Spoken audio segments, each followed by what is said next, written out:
जय श्री कृष्णा दोस्तों, कैसे हैं आप लोग। हम उम्मीद करते हैं कि अच्छे और खुश होंगे।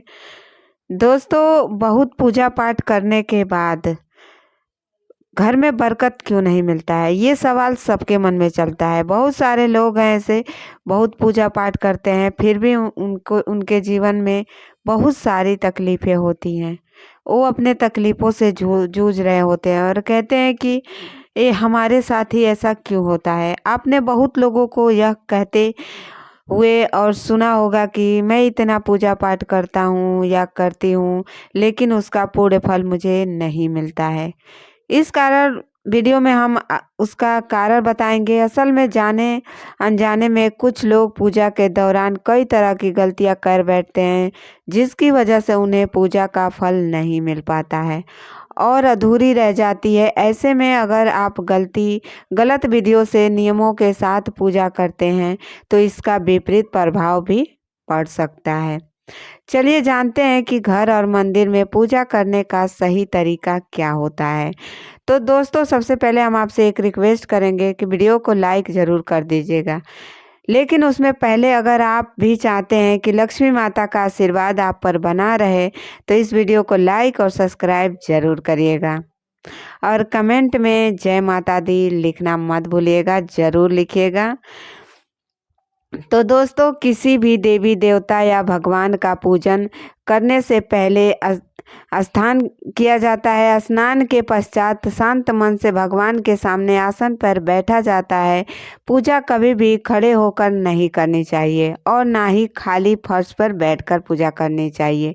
कुछ लोग पूजा करते समय जमीन पर ही बैठ जाते हैं, जो बिल्कुल गलत है। जिस तरह से आपने भगवान को बैठने के लिए आसन दिया है, ठीक उसी प्रकार स्वयं भी आसन पर ही बैठें। शास्त्रों में कंबल और कुश के आसन को पूजा के लिए शुभ माना जाता है। आसन पे हमें जरूर बैठना चाहिए। इस बात का भी ध्यान रखें कि पूजा का स्थान घर के फर्श से थोड़ा ऊपर होना चाहिए, क्योंकि भगवान अतुल्य और श्रेष्ठ हैं, इसलिए आप अपनी बराबरी में उनका पूजा ना करें। पूजा के लिए भगवान को किसी चौकी में या फर्श से ऊंचे स्थान पर स्थापित करें। इसके अलावा पूजा घर में देवी देवताओं की मूर्तियों को कभी भी दीवार से सटाकर नहीं रखना चाहिए। पूजन करते समय आपका मुख उत्तर या फिर पूर्व दिशा की में ही होना चाहिए, यानी कि पूजा स्थान ईशान कोण में होना चाहिए। घर या किसी भी मंदिर में पूजा संपन्न होने के बाद भगवान से अपनी भूल के लिए उनके समक्ष क्षमा याचना जरूर कर लेनी चाहिए। इससे परमात्मा आपके द्वारा जाने अनजाने में की गई गलतियों को क्षमा करते हैं और आशीर्वाद देते हैं। पूजा घर हमेशा घर के ईशान कोण में ही रहना चाहिए। पूजा घर में किसी एक देवी देवता की मूर्ति एक से ज़्यादा नहीं होनी चाहिए। घर के मंदिर में किसी भी भगवान की मूर्ति 9 इंच या 22 सेंटीमीटर से छोटी होनी चाहिए। इससे मतलब आपके अंगूठे के बराबर भी हो तो ठीक है। इससे बड़ी प्रतिमा घर में रखना शुभ नहीं माना जाता है। बड़ी प्रतिमा को मंदिर में नहीं रखना चाहिए। अपने बेडरूम में कभी भी पूजा घर स्थापित ना करें और रात्रि के समय अपने पूजा घर को पर्दे से ढक कर रखें। और पूजा घर में काम में आने वाली सभी चीज़ें जैसे शंख, घंटी, प्रसाद के बर्तन, दीपक, शिवलिंग, जनेऊ और भगवान शालिग्राम को साफ सुथरे कपड़े ऊपर रखना चाहिए। ऐसे नहीं करने पर हर रोज पूजा पाठ करने के बाद भी आपको उचित फल नहीं मिल पाता है। शास्त्रों में उल्लेख है कि घर या मंदिर कहीं पर भी यदि आप सूर्यास्त के बाद रात के समय पूजा करते हैं तो इस समय शंख नहीं बजाना चाहिए और घंटी भी नहीं। आरती करे तो ठीक है। ऐसा माना जाता है कि सूर्यास्त के बाद देवी देवता शयन के लिए चले जाते हैं और ऐसे में उन्हें जगाना सही नहीं वजह माना जाता है। इसलिए इस बात का सदैव ध्यान रखें कि सूर्यास्त के बाद घंटी और शंख बिल्कुल ना बजाएं। अक्सर लोग पूजा करते समय सिर्फ धूप जलाते हैं, लेकिन यह गलत है, किसी भी देवी देवता की पूजा करने से पहले दीपक जलाना अनिवार्य होता है। माना जाता है कि ऐसी मान्यता है कि दीपक भगवान के प्रति हमारी भक्ति भाव, हमारे द्वारा चढ़ाया गया प्रसाद, धूप, अन्य कार्यों को का साक्षी होते हैं। और आप पूजा करने से पहले दीपक नहीं जलाते हैं तो भगवान तक आपकी प्रार्थना कभी नहीं पहुंच पाती है। आजकल ज़्यादातर घरों में अगरबत्ती का इस्तेमाल किया जाता है, परंतु कभी भी पूजा करते वक्त अगरबत्ती का इस्तेमाल नहीं करना चाहिए, क्योंकि अगरबत्ती में बांस की डंडी का इस्तेमाल किया जाता है। हिंदू शास्त्रों में पूजा में बांस का इस्तेमाल वर्जित माना गया है।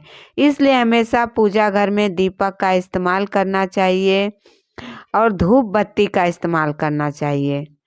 अगरबत्ती ना प्रयोग करें। अपने मंदिर या पूजा घर में कभी भी नग्न मूर्तियां ना रखें। देवताओं को वस्त्र सिलकर पहनाएं या आप चुनरी ओढ़ाएं। जो भी आपके क्षमता अनुसार है वो करें, लेकिन आप देवी देवताओं को कपड़े जरूर ओढ़ाएं। हमेशा देवताओं की पसंद के अनुसार या फिर शुभता को ध्यान में रखते हुए ही वस्त्र धारण करवाएं चाहिए। सूर्य, गणेश, दुर्गा, शिव और विष्णु यह पंचदेव कहलाते हैं।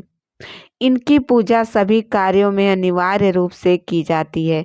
प्रतिदिन पूजा करते समय इन 5 देवों का ध्यान अवश्य करना चाहिए। इससे माता लक्ष्मी की कृपा और समृद्धि प्राप्त होती है। और आपके पूजा में भी बहुत सारे उपलब्ध होते हैं सुख समृद्धियाँ। आप चाहे किसी भी देवी देवता का पूजन कर रहे हो, लेकिन सर्वप्रथम हमेशा भगवान गणेश को ही प्रणाम किया जाता है। किसी भी हवन या किसी भी शुभ कार्य की शुरुआत में भगवान गणेश को प्रणाम करके ही की जाती है। ऐसा कहा जाता है कि भगवान गणेश को प्रणाम किए बिना पूजा करने से उसका फल की प्राप्ति नहीं होती है। बिना सिर ढके पूजा नहीं करनी चाहिए। मान्यता है कि बिना सिर ढके पूजा करने से इसका पूर्ण फल आपको प्राप्त नहीं होता है। दोस्तों, कभी भी आप पूजा करने बैठें तो आसन पर बैठे, नहीं तो सिर ढक के, और सिर ढक के भी पूजा करें। बिना सिर ढके पूजा नहीं करनी चाहिए। मान्यता है कि बिना सिर ढके पूजा करने से इसका पूर्ण फल आपको प्राप्त नहीं होता है। पूजा नहीं हो पाता है। पूजा के दौरान सिर ढकना भगवान के प्रति श्रद्धा भाव को दर्शाता है। पूजा के दौरान सिर ढकने का धार्मिक कारण के साथ वैज्ञानिक कारण भी बताए गए। इसलिए स्त्री हो या पुरुष पूजा के दौरान सिर जरूर ढके। किसी भी भगवान को एक हाथ से प्रणाम नहीं करना चाहिए। हमेशा पूरी तरह से झुककर दोनों हाथों से प्रणाम करना चाहिए। जब भी आप पूजा करने किसी मंदिर में जाते हैं तो आपको मंदिर में जो प्रसाद मिलता है उसे मंदिर में ही खाना चाहिए। भले ही आप उस प्रसाद का थोड़ा सा ही हिस्सा मंदिर में खाएं, लेकिन ज़रूर खाएं। बाकी हिस्सा आप घर ले जाएं या मतलब जो भी करें, लेकिन प्रसाद मंदिर में जरूर खाएं। श्रद्धा का ये प्रतीक है। आप जब भी मंदिर जाते हैं तो आपको एक बार घंटा जरूर बजाना चाहिए। ऐसा माना जाता है कि घंटा बजाने से आपका संदेश सीधा ईश्वर तक पहुंचता है। घर में पूजा के बाद शंख घंटी को बजाना महत्वपूर्ण माना जाता है। इससे घर में सकारात्मक ऊर्जा आती है। हमेशा इस बात का ध्यान रखें कि कभी भी दीपक से दीपक ना जलाएं। शास्त्रों के अनुसार जो व्यक्ति दीपक से दीपक जलाते हैं वह रोगी भी होते हैं। नहाने से पहले ही भगवान को चढ़ाने का फूल तोड़ लेना चाहिए। नहाने के बाद फूल तोड़ने पर फूल स्वयं को चढ़ाया हुआ माना जाता है। और नहाने के बाद ही पूजा का बर्तन साफ करना चाहिए। कभी भी बिना नहाए पूजा की जो बर्तन होती है, दीपक, भोग का बर्तन, जो भी, वो नहाने के बाद ही हमें साफ करना चाहिए। ऐसे शास्त्रों में कहा गया है कि पूजा पाठ करते समय या फिर किसी भी समय दीपक, शंख, भगवान की मूर्ति या तस्वीर, सोने के आभूषण और शालिग्राम को कभी भी सीधे जमीन पर या फर्श पर नहीं रखना चाहिए। कह नहीं रखना चाहिए। घर या मंदिर में पूजा के समय भगवान की आरती करते समय भगवान विष्णु के सामने 12 बार आरती घुमाना चाहिए और सूर्य भगवान के विष्णु भगवान के सामने 12 बार और सूर्य देव के सामने 7 बार और देवी दुर्गा के सामने 9 बार आरती घुमाना चाहिए। और उसके बाद भगवान गणेश के पास 4 बार आरती घुमाना चाहिए। शंकर भगवान के पास 11 बार आरती घुमानी चाहिए। इससे पूजा पाठ का सकारात्मक फल मिलता है। आपको किसी भी मंत्र का जाप करने से पहले पश्चात आसन के नीचे की भूमि स्पर्श कर नेत्रों से लगाना चाहिए। इससे आपको जप के पूर्ण फल की प्राप्ति होगी। दोस्तों, उम्मीद करती हूँ कि वीडियो अच्छा लगा होगा। अगर वीडियो अच्छा लगा होगा तो चैनल को लाइक और सब्सक्राइब ज़रूर करें। कमेंट में जय माता दी ज़रूर लिखें। और आज का वीडियो हम यहीं समाप्त करते हैं। मिलते हैं अगले वीडियो में एक नई जानकारी के साथ। जय माता दी।